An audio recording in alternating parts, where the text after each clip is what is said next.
Hello दोस्तों, कैसे आप लोग। और मैं आपका स्वागत करता हूं हमारे इस चैनल में ब्रूम में। तो आज का ये धमाकेदार वीडियो बिना गाड़ी को चाबी लगाए हम स्टार्ट करते हैं। दोस्तों, आज का ये धमाकेदार जो वीडियो है वो है इलेक्ट्रिक कार और फ्यूल कार के बारे में। तो इन दोनों की सिमिलैरिटीज और डिससिमिलैरिटीज हम जानने वाले हैं। आज का वीडियो चालू करने से पहले मैं आपको बता दूं कि इसके लिए हमने निकाले हैं 9 पॉइंट। तो इन 9 पॉइंट के ऊपर हम आपको बताएंगे कि दोनों में क्या सिमिलैरिटीज है और क्या डिससिमिलैरिटीज है।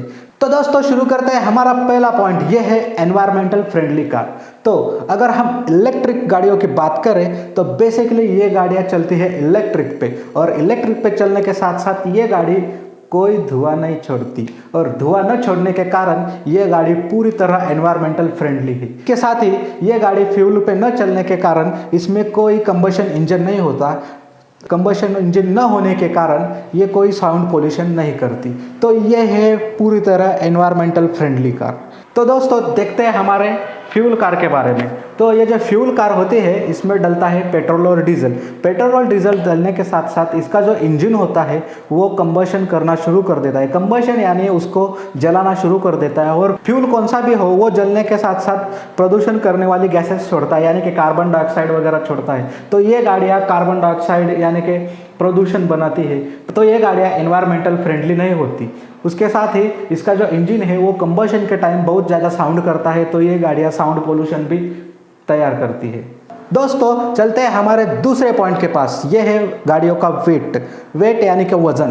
तो गाड़ियों का वज़न जो है वो गाड़ियों के लिए बहुत ही महत्वपूर्ण होता है। अगर हम बात करें फ्यूल कार के बारे में तो इसका वज़न जो है 2500 से 3000 kg तक होता है। उसी के साथ अगर हम बात करते हैं इलेक्ट्रिक गाड़ियों के तो इसका वज़न जो है 1500 से 2000 तक होता है। ये जो वज़न है वो साइज, शेप और मॉडल्स के अनुसार बदलता रहता है।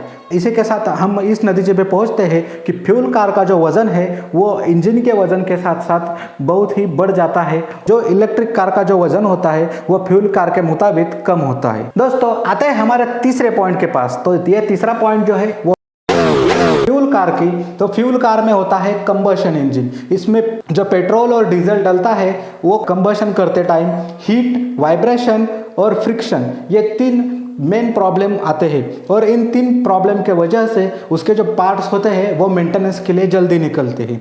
तो इसमें बहुत सारा मेंटेनेंस होता है और जेब ढीली होने की बहुत सारी संभावना होती है। तो ये कार बहुत ही मेंटेनेंस के लिए ज़्यादा मेंटेनेंस तैयार करती है, या ज़्यादा मेंटेनेंस लगता है इस कार के लिए, ऐसे हम बोल सकते हैं।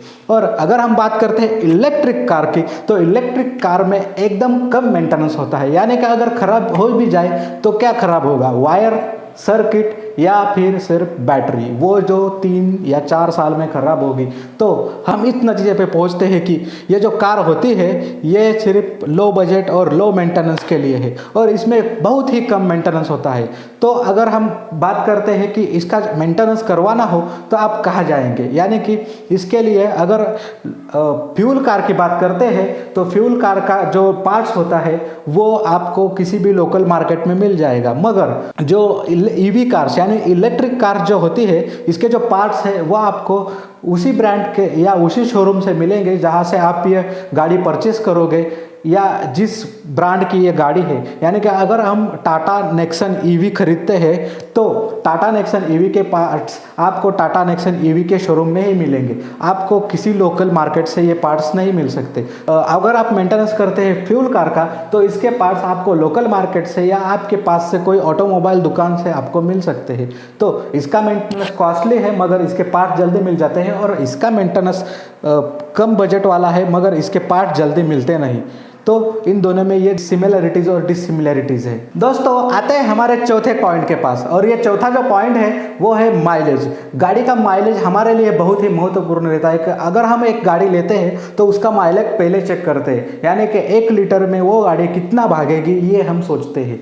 तो अगर हम बात करें फ्यूल कार की तो ये गाड़ी 1 लीटर में चलती है 16 से 20 किलोमीटर तक, ज़्यादा से ज़्यादा ये गाड़ी चलेगी 30 किलोमीटर तक, उससे ज़्यादा आपका माइलेज नहीं बढ़ सकता। और अगर हम हम बात करते हैं ईवी कार्स की यानी कि इलेक्ट्रिक कार की, तो ये गाड़ी एक बार चार्ज करने के साथ साथ ये आपको 300 से 400 किलोमीटर तक चलेगी। अगर हम बात करते हैं फ्यूल कार की, तो इसमें 1 लीटर पेट्रोल डालने के बाद ये गाड़ी चलेगी 16 से 20 किलोमीटर तक, और इसका जो कॉस्ट होगा वो होगा अभी के टाइम में 105 रुपीज़। तो 105 रुपीज़ के साथ साथ ये गाड़ी की चलेगी सिर्फ 16 से 20 किलोमीटर तक। और अगर हम बात करते हैं ईवी कार्स की, 10 यूनिट चार्ज होने पर ये गाड़ी चलेगी पूरे के पूरे 100 किलोमीटर्स, और इसका जो कॉस्ट होगा वो होगा महाराष्ट्र के लिए 7.2 रुपये का, यानी कि 7.2 रुपीज़। और अगर हम 10 यूनिट का चार्ज कर देखें तो होगा ये 72 रुपीज़, यानी कि 72 रुपीज़। 72 रुपीज़ में आपकी गाड़ी जो है वो 100 किलोमीटर तक चलेगी। तो आप सोच सकते हैं कि ये गाड़ी आपके माइलेज के लिए अच्छी है या ये गाड़ी माइलेज के लिए अच्छी है।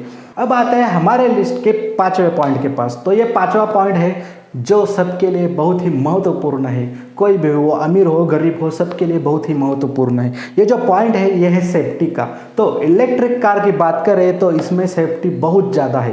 कैसे, वो मैं आपको बताता हूँ। इसमें फायर लगने की संभावना बहुत ही कम है, क्योंकि इसमें पहले तो फ्यूल जो है वो यूज़ नहीं होता, इसमें होती है इलेक्ट्रिसिटी। और एक्सीडेंट के टाइम इसका जो बैटरी है जिससे आग लगने की संभावना है वो डायरेक्टली रिमूव हो जाती है, तो इसमें आग लगने की संभावना 0 हो जाती है।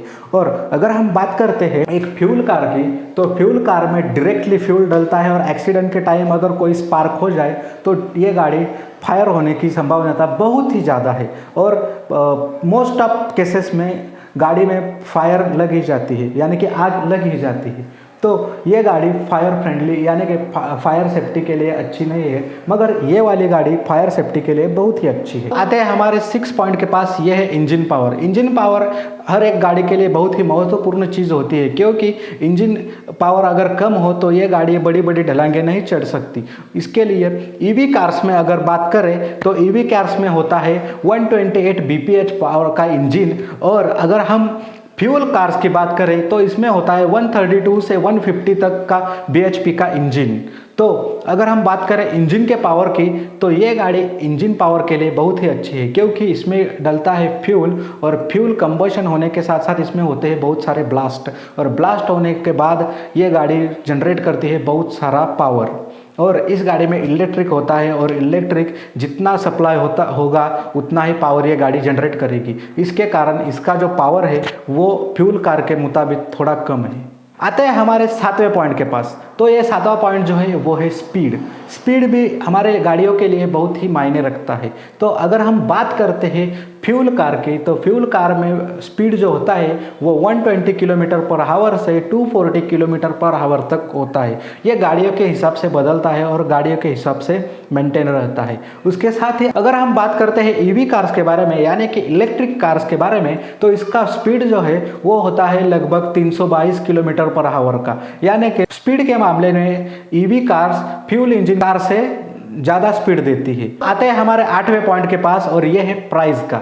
तो फ्यूल कार की जो प्राइस होती है वो 3 लाख से स्टार्ट होके वो 28-30 लाख 1 करोड़ तक चली जाती है।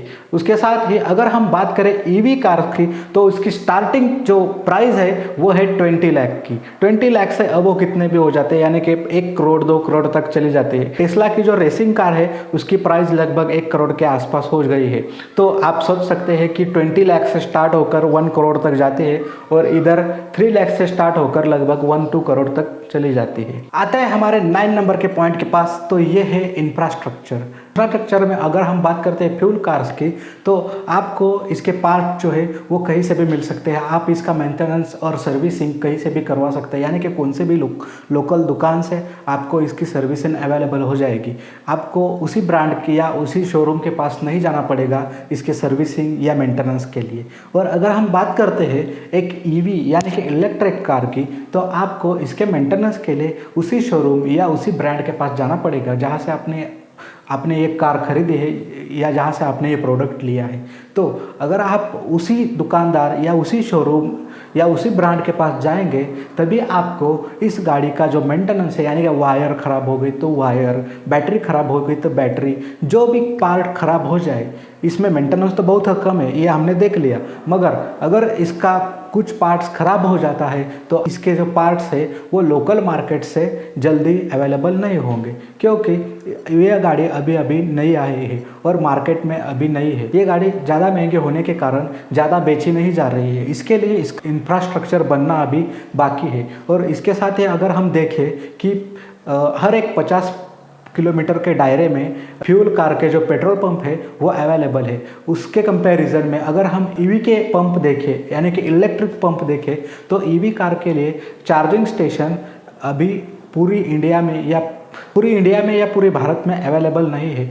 किन्हीं सिटीज़ में ही ये अवेलेबल हो गए हैं। तो ऐसी कुछ सिटीज़ है जो चेन्नई हो गई, मुंबई हो गई, नागपुर हो गई, ऐसी सिटीज़ में इसका जो चार्जिंग स्टेशन है वो अभी अवेलेबल है, यानी कि लोकली इसका चार्जिंग स्टेशन भी अवेलेबल नहीं है। अगर इंफ्रास्ट्रक्चर की बात करें तो अभी ये जो इसका फ्यूल कार का जो इंफ्रास्ट्रक्चर है वो अभी इंडिया में पूरी तरह सेटल नेटवर्क बन गया है। और अगर हम बात करते हैं ईवी कार्स की, तो ईवी कार्स का जो सेटल नेटवर्क है वो अभी सेटल होने में बहुत ही ज़्यादा है, पर ये है फ्यूचरिस्टिक कार, ये फ्यूचर में बहुत चलने वाली है, फ्यूचर में इसका बहुत स्कोप है, क्योंकि आगे जाके इन्हीं गाड़ियों की डिमांड बढ़ने वाली है।